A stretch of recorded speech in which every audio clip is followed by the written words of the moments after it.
Franklin Park Zoo, and we're here today with another zoo to you. Today's zoo is Investing Plan, and today, now, before we get started, if at any point you have any questions, please feel free to leave them, and we'll be answering those questions live. Alright, so here we are in our Aussie Aviary, where we are home to over 100 different budgies. These birds are native to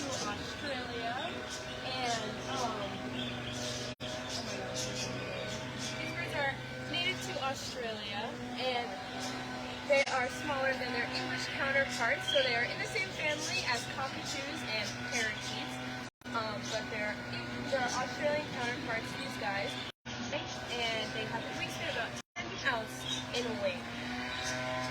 Now, here at the zoo, like Jackie said, we have over 100 birds, so our bird world keepers do a fantastic job taking care of our budgie pals over here in this habitat by routinely cleaning their habitat and by offering them high-quality seed.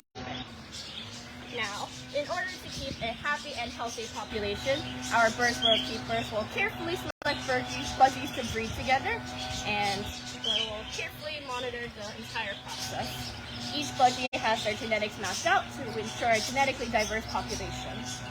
Alright, so as Tracy just mentioned, we have some seed mix in our hand. We're going to take a walk over here, and hopefully they are going to come over and eat from our hands so you can see their beautiful colorations. Now, as I mentioned before, these are Australian budgies.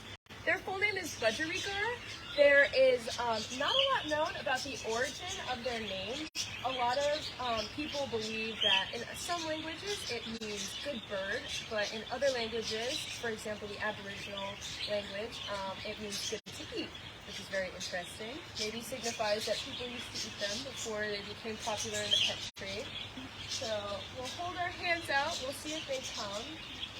But as you can see from up in the tree, there are a couple of different colorations here. So those really yellow, bright yellow and green ones that you see with a little black spotting on their back, those are the ones that are going to be found in the wild. Those are the ones you're going to see in Australia. And that are commonly found more as pets. So the pet and then this blue color of budgie sort of originated from that. Now, as we mentioned, these birds are commonly known as pets, and here we love to preach responsible pet ownership. So make sure that when you are considering buying a budgie, you make sure you do it from reliable sources, potentially rehab centers that have budgies available, and you want to understand how big of a commitment it is. In the wild, budgies usually only live to be about 8 years old.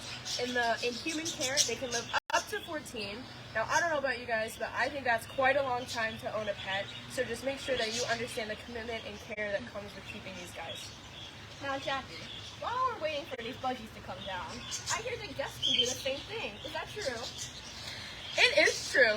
Now, you guys have to remember, this is a seasonal exhibit here at Franklin Park Zoo. It's usually only open around the summertime, so make sure that you guys come in the summer so you can get the chance to feed them, just like we hopefully are going to do quite soon.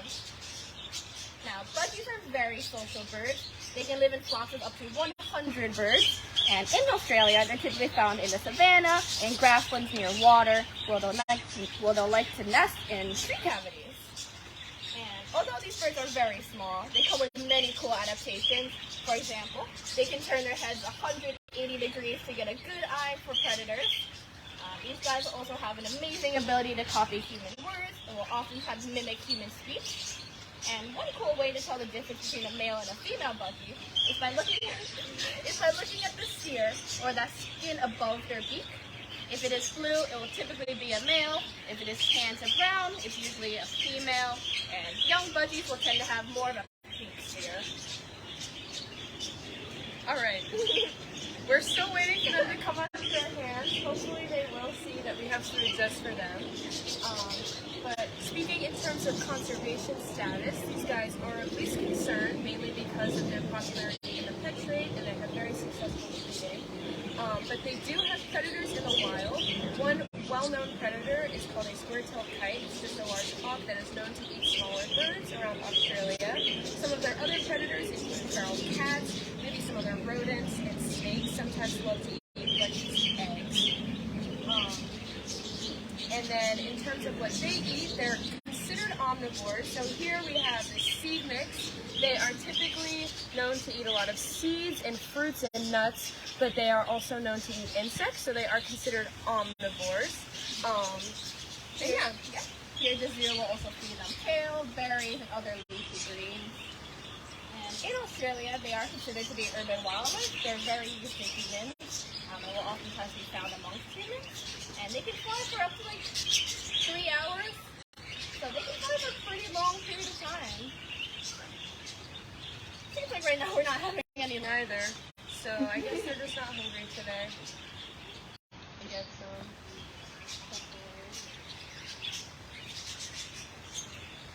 Do we have any questions in the chat yet? Not yet. Do you have any questions? I don't think so. Oh.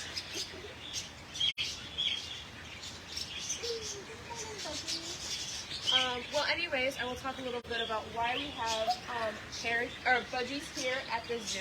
So we like to essentially use these birds as ambassadors for their wild counterparts, so that people understand their background a little bit more, their origin, and they sort of understand and grow to love these birds and not just consider them as pets, you know, and learn to love them in their wild habitat. And I did briefly mention the cere, or the skin above their beak. So like I previously mentioned, this one has a blue cere above his beak. That will imply that it is a male, whereas our females will tend to have more of a tan, more of a brown color. Jennifer has a question about where you can buy one of these for a pet. Where would one look for responsibly raised budgies? That is a great question. Yep. You can go. So it is super important to be checking in your local areas. A lot of places will rehab budgies. A lot of places will offer budgies as pets, and then you can check out reliable sources such as bird rehab centers, parrot rehab centers that all take proper care of these birds. And this is a great example of those two different colorations that I was talking about. So this beautiful, all right, this beautiful, the green and yellow one that you just saw in my hand is the one that is going to be typically found in the wild, and then the one that is in Tracy's hand is that sort of aqua blue color, is the one that is mainly caused by the pet trade and those sorts of breeding ways. All right. And you might notice that each bird has a band around their leg. On that band we have the year and a random number that is specifically associated with that bird. That way we can keep track of all of our birds, as we do have over 100 of them here, and it can get a bit hard. Hey, luck, Jackie. Our cockatiel is looking. Oh my goodness! That's Jira! Jackie's a bird whisperer. Jira is our resident cockatiel here at the zoo. She is gorgeous with her little fluff. Oh, she looks like she does not want to share either. Sorry, it's a male. She does not look like he wants to share. Jennifer's wondering if there's a fee to feed the birds at the zoo. I believe it costs $3. We'll get back to you. We'll comment with an update, Jennifer.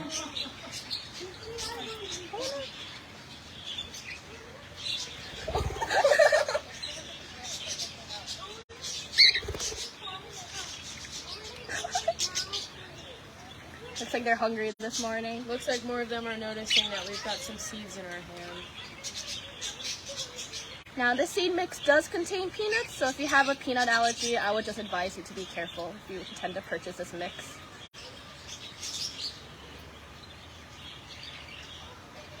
Alright. Looks like we're wrapping up here, but thank you so much for listening. We hope you enjoyed this Zoo to You. We hope you have a chance to visit the zoo and even have a chance to come into our Aussie Aviary to see these amazing birds yourselves. Yeah. And again, my name is Jackie. My name is Tracy. And thank you for tuning in. Yes, thank you.